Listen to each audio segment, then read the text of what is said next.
Assalamualaikum warahmatullahi wabarakatuh. Perkenalkan, nama saya Muhammad Ridho Januariski. Saya mahasiswa Fakultas Hukum Universitas Muhammad Warman dengan NIM 2008 016 043.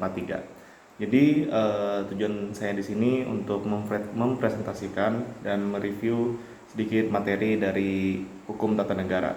Jadi pertama-tama saya akan memberitahu poin-poin yang akan saya jelaskan di dalam video ini. Yang pertama ada pengertian hukum tata negara, asas hukum tata negara, pemerintahan daerah, hukum acara, dan penafsiran dalam hukum tata negara. Oke, selanjutnya saya akan menjelaskan dulu pengertian dari hukum tata negara. Oke, jadi menurut pengertiannya di sini ada beberapa definisi yang dijabarkan oleh ahli tentang hukum tata negara.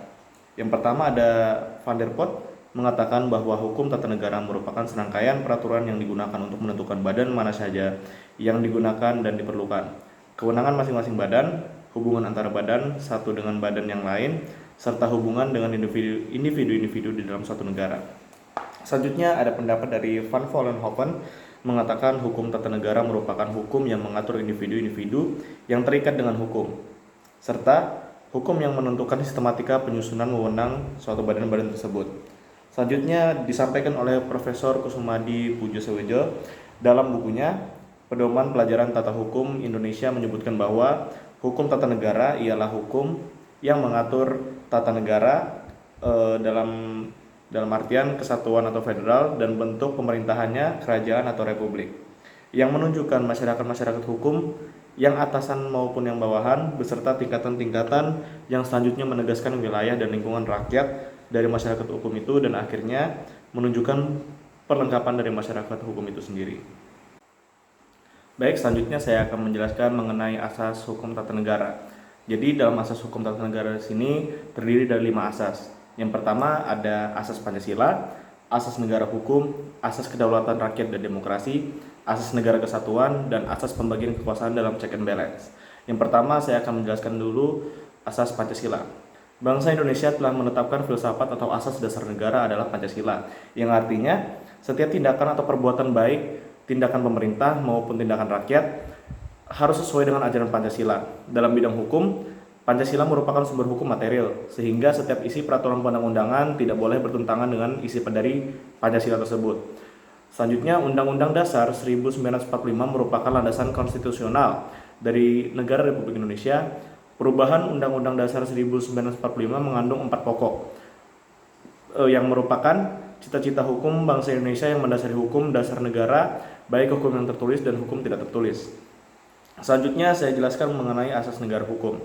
Setelah Undang-Undang 1945 diamandemen, maka telah ditegaskan dalam pasal 1 ayat 3 bahwa negara Indonesia adalah negara hukum, di mana sebelumnya hanya tersirat dan diatur dalam penjelasan Undang-Undang Dasar 1945. Atas ketentuan yang tegas tersebut, maka setiap sikap, kebijakan, dan tindakan perbuatan alat negara berikut seluruh rakyat harus berdasarkan dan sesuai dengan aturan hukum. Dengan demikian, semua pejabat atau alat-alat negara tidak akan bertindak sewenang-wenang dalam menjalankan kekuasaannya. Selanjutnya, yang ketiga adalah asas kedaulatan rakyat dan demokrasi. Kedaulatan artinya kekuasaan atau kewenangan yang tertinggi dalam suatu wilayah. Kedaulatan rakyat artinya kekuasaan itu ada di tangan rakyat, sehingga dalam pemerintah melaksanakan tugasnya harus sesuai dengan keinginan rakyat. Pasal 1 ayat 2 Undang-Undang Dasar 1945 berbunyi, kedaulatan berada di tangan rakyat dan dilaksanakan menurut Undang-Undang Dasar. Rumusan ini secara tegas bahwa kedaulatan ada di tangan rakyat yang diatur dalam Undang-Undang Dasar 1945. Yang menjadi dasar dalam pelaksanaan suatu kedaulatan rakyat tersebut baik wewenang, tugas, dan fungsinya yang sudah ditentukan oleh Undang-Undang 1945. Selanjutnya yang keempat, asas negara kesatuan. Pada dasarnya, negara kesatuan dideklarasikan pada saat menyatakan atau memproklamirkan kemerdekaan oleh para pendiri negara dengan menyatakan seluruh wilayah sebagai bagian dari satu negara. Pasal 1 ayat 1 Undang-Undang Dasar 1945 menyatakan negara Indonesia sebagai suatu negara kesatuan yang berbentuk republik. Negara kesatuan adalah negara kekuasaan tertinggi atas semua urusan negara ada di tangan pemerintah pusat atau pemegang kekuasaan tertinggi dalam negara ialah pemerintah pusat. Selanjutnya yang terakhir atau yang kelima, asas pembagian kekuasaan dalam check and balance.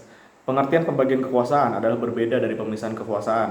Pemisahan kekuasaan tersendiri Berarti bahwa kekuasaan negara itu terpisah-pisah dalam beberapa bagian seperti dikemukakan oleh salah satu ahli, John Locke, yaitu kekuasaan legislatif, kekuasaan eksekutif, kekuasaan federatif, sedangkan Montesquieu mengemukakan bahwa setiap negara terdapat 3 jenis kekuasaan, yaitu trias politika, eksekutif, legislatif, yudikatif.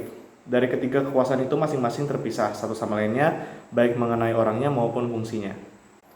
Selanjutnya saya akan berbicara mengenai hukum acara dalam hukum tata negara. Jadi saya akan menjelaskan pengertian hukum acara pada tata negara dulu. Menurut Rozali Abdullah, hukum acara peradilan tata usaha negara adalah rangkaian peraturan-peraturan yang memuat cara bagaimana yang harus bertindak satu sama lain untuk melaksanakan berjalannya peraturan hukum tata usaha negara atau hukum administrasi negara. Dengan kata lain, hukum yang mengatur tentang cara-cara bersengketa di peradilan tata negara, serta mengatur hak dan kewajiban pihak-pihak yang terkait dalam proses penyelesaian sengketa tersebut. Selanjutnya dikemukakan juga oleh Syahran Basah.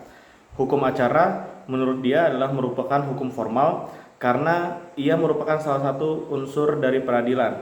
Demikian juga dengan hukum materialnya.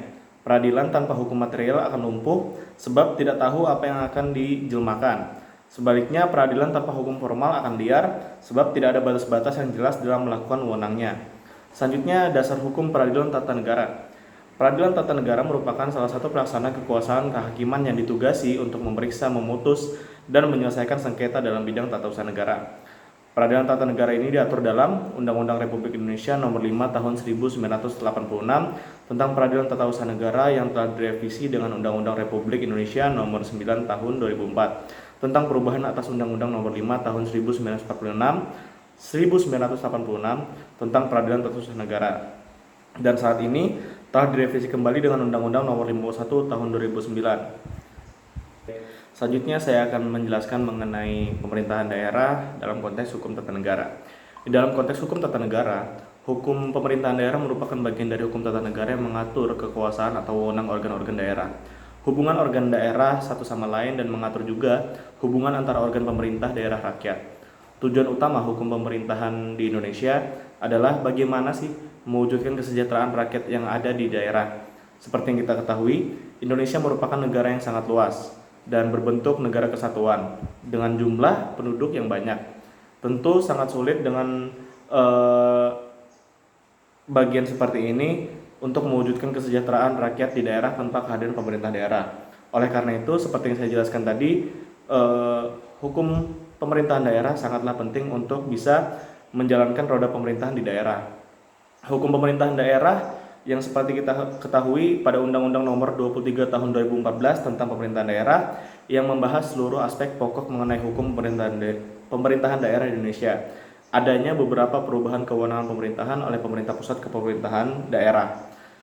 Selanjutnya saya akan membahas sedikit tentang penafsiran.